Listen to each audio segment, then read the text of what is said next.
হাজার হাজার কোটি টাকা নতুন করে হাসিনার সাথে মিটিং করেছে। ইলেকশনের আগে বড় বড় ফিগারকে এখানে অ্যাসাসিনেশন করা হবে, গুপ্ত হত্যা করা হবে। পুরো এখানে ভারতীয় আধিপত্যবাদ এখানে সব থেকে বেশি অ্যাক্টিভ আছে। এখানে আওয়ামী লীগের হাজার হাজার কোটি টাকা, তার সচিবরা, তার পুলিশরা, তার পান্ডারা সব রয়ে গেছে। আর্মির মধ্যে একটা বড় অংশ রয়ে গেছে, কোনো সংস্কার করা হয় নাই। তারা বারবার স্যাবোটেজ করবার চেষ্টা করছে, এই রাষ্ট্রকে, এই সরকারকে ফেল করানোর চেষ্টা করছে।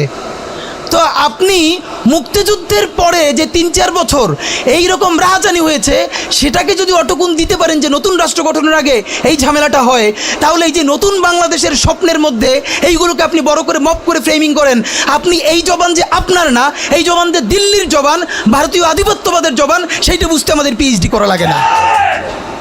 সুতরাং জুলাই সনদের সাথে নির্বাচনের ক্ষেত্রে শুধু আমাদের 2 মিনিট কথা। নির্বাচন হতে হবে। আমি একটু ভদ্রতার সাথে এবং শ্রদ্ধার সাথে বিনয় আমি জানাচ্ছি যে ভাইরা যেটা বলেছেন সকল দল মিলে আগামী 20 বছর নির্বাচন না হোক, না, এটা আমরা চাই না। আমরা নির্বাচন চাই। মানুষ গত 16 বছরে ভোট দিতে পারে নাই। মানুষ আনন্দ নিয়া শীতের সকালে বাচ্চা কাচ্চাকে কুয়াশার মধ্যে লাইন দিয়ে দাঁড়াই থাকবে, ভোট দিবে। আমরা সেই বাংলাদেশ দেখতে চাই। আমরা নির্বাচন চাই, নির্বাচন হতেই হবে। এই নির্বাচনকে বানচাল করবার জন্য দিল্লি থেকে শুরু করে আওয়ামী লীগ হাজার হাজার কোটি টাকা নতুন করে এখানে বিনিয়োগ করছে। নির্বাচন লাগবে। তবে আমাদের প্রশ্ন হলো, সেই নির্বাচনের ম্যান্ডেট হবে কি? এখানেই আমাদের কথা। কোনো ধরনের আপোষ ছাড়াই নতুন নির্বাচন হইতে হবে জুলাই সনদের ভিত্তিতে। এইটাই আমাদের কথা। জুলাই সনদের ভিত্তিতে নির্বাচন হতে হবে এবং জুলাই সনদের বৈধতা নির্বাচনের আগেই দিয়ে সেইটার ভিত্তিতে নতুন নির্বাচন হবে, যেই নির্বাচনের ম্যান্ডেট থাকবে নতুন সংসদে নতুন বাংলাদেশের জন্য আমাদের রাজনৈতিক দলগুলো মিলে নতুন সংসদের নতুন সংবিধান উপহার দিবে। যেই সংবিধান 72-এর বাকশালী সংবিধান, ফ্যাসিবাদী সংবিধান, যেই সংবিধানের কোনো ম্যান্ডেট ছিল না বাংলাদেশ রাষ্ট্রের সংবিধান করবার, কারণ তারা পাকিস্তান রাষ্ট্রের মধ্যে শপথ নিয়ে পাকিস্তান রাষ্ট্রের জন্য সংবিধান প্রণয়নের কথা বলেছিলেন, কিন্তু বাংলাদেশ রাষ্ট্রের কোনো ম্যান্ডেট তাদের কাছে ছিল না। তারপরে তারা সংবিধান রচনা করেছেন, এরপরেও তারা একটা সেই সংবিধানকে লেজিটিমেট করবার জন্য একটা গণভোট দেন নাই। এরপরে যারা 73-এর একটা ভোট চোরের নির্বাচন দিয়েছে, সেই 73-এর নির্বাচনের ভোটের ইশতেহারের মধ্যেও তারা এই সংবিধানকে তারা লেজিটিমেসি দেন নাই, ইশতেহারে রাখেন নাই। সেই সংবিধানকে যুগের পরে যুগ আমরা বয়ে বেড়াবো, সেই দায়বদ্ধতা তো আমাদের নাই। এবং সেই সংবিধান কেমন ফ্যাসিস্ট সংবিধান করা হয়েছে, যেইটার সাংবিধানিক ভিত্তি দিয়েই আপনি একটা কথা বলতে পারবেন। এই যে সবাই বলে আইনের কথা, বলেন তো পারলে একটা কথা, হাসিনা কোনটা বেআইনি কাজ করছে? না, হাসিনা একটাও বেআইনি কাজ করে নাই। সে সমস্ত হত্যা, গুম, খুন এই সংবিধানের আইনের ভিত্তিতেই করছে। সে এই সংবিধানকে ডাস্টবিন বানিয়ে তত্ত্বাবধায়ক সরকার বাতিল করেছে, যা ইচ্ছে করে তাই করেছে। এবার তো সে তো বেআইনি কিছু করে নাই, কথা তো সত্য। আমার বিএনপির ভাইদের প্রতি শুধু একটা আফসোস লাগে, কারো কারো দেখি 72-এর সংবিধানের প্রতি তাদের কি গভীর প্রেম। যেই সংবিধানের মধ্য দিয়ে বাকশাল এসেছে, যেই সংবিধান গণতন্ত্র হত্যা করেছে। আজকে বিএনপির ভাইদেরকে একটা কথা বলি, আপনারা হয়তো অনেকে জানেনও না। পৃথিবীতে দ্বিতীয় ইতিহাস আছে কিনা মান্না ভাই জানলে বলবেন, আমি ভাইয়ের কাছ থেকে শুনতে চাইব। জিয়াউর রহমান তো একজন সামরিক শাসক ছিলেন। একজন সামরিক শাসক সামরিক ফরমান জারি করে দেশে গণতন্ত্র ফিরেইছে, পৃথিবীতে এই নজির নাই যেটা জিয়াউর রহমান করছেন। আপনারা কি জানেন? এই যে জিয়াউর রহমান গণতন্ত্র ফিরাইলেন, যার মাধ্যমে আওয়ামী লীগও রাজনীতি করার সুযোগ পাইল বাকশালের পর, সেটা কিসের মধ্য দিয়ে? তখন তো সংসদ নাই, সংবিধান তো সংশোধনও করা যাইতেছিল না। কিসের মধ্য দিয়ে? জিয়াউর রহমানের সামরিক ফরমানের মধ্য দিয়ে।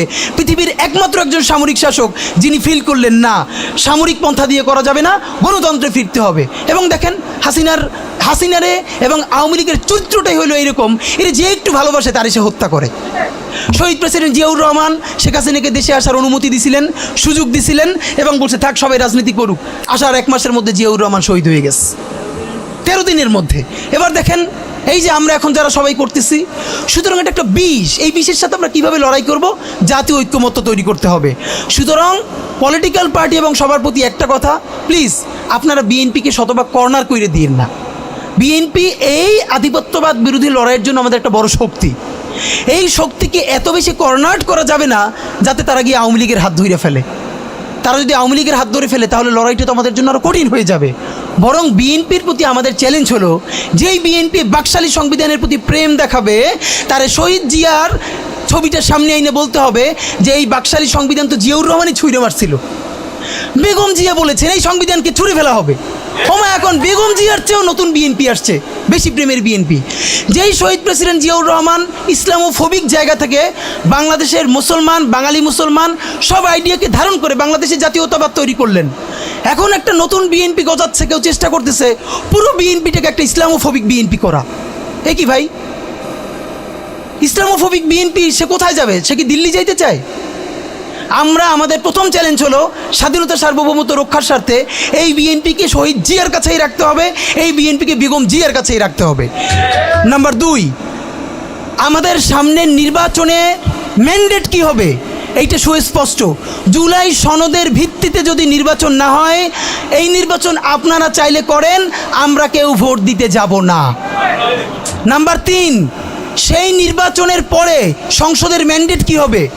সংসদে জুলাইয়ের বর্তমান সনদে যেটা স্বাক্ষরিত হবে সবার ঐক্যমত্যের ভিত্তিতে, এটা নির্বাচনের আগে মানে সংবিধান সংশোধন করা ছাড়াই অধ্যাদেশের বলে বলে যেটা করা সম্ভব সেটা আগেই করে ফেলতে হবে এবং তাকে দিয়ে নির্বাচন করাইতে হবে। এবং আমাদের বিএনপির বন্ধুরা বলছেন 2 বছর সময় নিয়ে তারা সংসদে এইগুলো পাশ করাবেন। 2 বছর চলবে না, সর্বোচ্চ সময় 6 মাস। সংসদের প্রথম 6 মাসের মধ্যে জুলাই সনদের সমস্ত কথাগুলো সংবিধান ইনকর্পোরেট করতে হবে। যদি পারেন নতুন সংবিধান করতে হবে, নতুন সংবিধান করতে না পারলে এইটার মধ্যে ইনকর্পোরেট করতে হবে। রাজনৈতিক বিভাজনের ফাঁকে একমাত্র সমস্ত সুবিধা নেবে ফ্যাসিবাদ, ফ্যাসিবাদের শক্তি এবং আওয়ামী লীগ। আমরা আমাদের জীবন থাকতে বাংলাদেশের মাটিতে ভারতীয় আধিপত্যবাদ থেকে শুরু করে আর কোনো বিদেশি আধিপত্যবাদ, হাসিনা এবং ফ্যাসিবাদকে মেনে নিব না। এবং আমরা যদি শহীদ হয়ে যাই, আমাদের সন্তানেরা লড়বে, তার সন্তানেরা লড়বে। কিয়ামত পর্যন্ত বাংলাদেশ নামক জমিন যতদিন বেঁচে থাকবে ততদিন পর্যন্ত আজাদির সন্তানেরা লড়াই করবেই করবে। ওদেরকে স্কুলে, কলেজে, ইউনিভার্সিটি দিনের পরে দিন কাউন্সিলিং করা উচিত ছিল। আপনি কাউন্সিলিং করেন নাই, ওদের পুনর্বাসন করতে পারেন নাই, শহীদদের পরিবারের পুনর্বাসন করতে পারেন নাই। এখন এই ছেলে মেয়েগুলো দেখে যে এই রক্তের মধ্য দিয়া সে চিরতরে অন্ধ হয়েছে, পঙ্গু হয়েছে, এখন তারপর ন্যূনতম বিচারই শুরু হয় নাই, বিচার নাই, সংস্কার নাই। সে বরং দেখতে পাইতেছে সেই আগের পুরনো আওয়ামী লীগ জিকে বসতেছে, যাতে তার মনে হইতেছে সে যে এবার অন্ধ হয়ে বাইচে আছে সেটাও হয়তো বাইচে থাকতে পারবে না, এবার হয়তো তাকে হত্যা করে ফেলা হবে। সেই রিয়াকশনে সে কাউকে গালি দিচ্ছে। এই গালিকে আপনার এত অপবিত্র মনে হয়, কিসের সাথে তুলনা দেন? গত 15 বছর যার তুলনা একমাত্র জাহান্নামের সাথে হইতে পারে। তো আপনারা কি বুঝাইতে চান আমাদেরকে? এগুলো মনে করেন আমরা বুঝি না? নাম ধরে বললে পলিটিক্যাল পার্টিগুলো বেশি প্রেশার ফিল করে। আমার হেড বিভিন্ন টিভি থেকে ফোন করে বলে, ভাই আপনার সাথে তো অমুক দলের অথবা অমুক দলের কেউ আসতে চায় না। এখন এই জন্য আমার কি হয়েছে, তারা যাতে একটু ট্রাস্ট পান, একটু কনফিডেন্স পান, এই জন্য কথার উত্তর দিই না। আমার এক বড় ভাই টকশোতে বললেন, তুমি থাক, ওনারা মুরব্বী মানুষ, তুমি যদি 2 শব্দ কম বলো তোমার জীবন পইরিয়াছে, কিছু হবে না। তাই ওনাদেরকে 2 শব্দ কম বলতে বলতে ওনারা এমনই হয়েছে, ওনারা মাইনেই নিতে পারে না যে এই বাচ্চারা না থাকলে ওনারা যে এখনো জেলে থাকতো অথবা বাড়ি বাড়ি পালাইতো, এইটা ওনাদের ভুলেই গেছে 1 বছরে। তো সেই বাচ্চার গালিগালাজরে আপনার এত খারাপ লাগে? আমি বলেছি সমস্ত গালিগালাজ বন্ধ হয়ে যাবে। আমি এখন আপনারা চাইলে আমার কাছে একাডেমিক থিসিস আছে কেন গালি দেওয়া যাবে। শুধু গালি দেওয়াই যাবে না, এই গালি কেন বৈধ এমনি তো বলা যাবে না, যে একাডেমিক থিসিস আছে। আমি আন্দাজে কথা বলি না, আমি একটা বিশ্ববিদ্যালয়ে পড়াইও। তো এইটা আমি বলতে চাই না, তখন আবার বলবেন যে গালিকে প্রমোট করে। কিন্তু হ্যাঁ, আপনার চোখের সামনে শহীদ রিয়াগোপ এর বুলেটটা ভিতর থেকে ঢুকে এরপরে পিছনের ওয়ালে গিয়ে লিখেছে, সেই ওয়াল 2 ইঞ্চি ছিদ্র হয়ে গেছে। এই রাষ্ট্রের এমন কোনো লিথাল ওয়েপন আর্মির কাছে, পুলিশের কাছে, বিজেপির কাছে ছিল না যেইটা সাধারণ নাগরিকের উপরে এই হাসিনা ব্যবহার করে নাই। আপনার বুকের মানিক আপনার সামনে বসে কলিজে ছিঁড়ে ওয়াল ছিদ্র হয়ে গেছে, তখন আপনি রবীন্দ্রসঙ্গীত গাইবেন? আপনি কি করবেন তখন?